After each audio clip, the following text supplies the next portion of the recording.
I'm going to be showing you how to resize photo for Etsy shop. So resizing photos for Etsy shop is important because Etsy displays images in specific ratios, and if your images are wrong size, they may get cropped or look blurry. So here's how to fix it.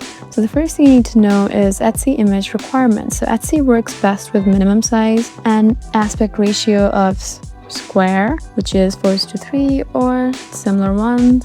What you need to know is the bigger the better zoom quality, and you need to choose what you are resizing for. So if it's listing photos, then the best size is 2000 and 2000, which is square or a landscape. And then you can choose thumbnail images as well. You need to keep centered subject, avoid text on edges, it may crop, and you need to resize using Canva, which is the easiest method. All you need to do is open Canva, and then you just need to resize or create custom size, and then adjust your image and download as PNG, which is the best quality, or JPG. You can also try resizing using free tools. If you don't have Canva Professional, you can use Photopea, Resize Pixel, or I Love IMG. And there you go. Just keep the quality high, and in this way you can successfully resize photo for Etsy shop. I hope this video was helpful for you. Please leave us a like and drop us a comment down below, and we'll see you again in our next video.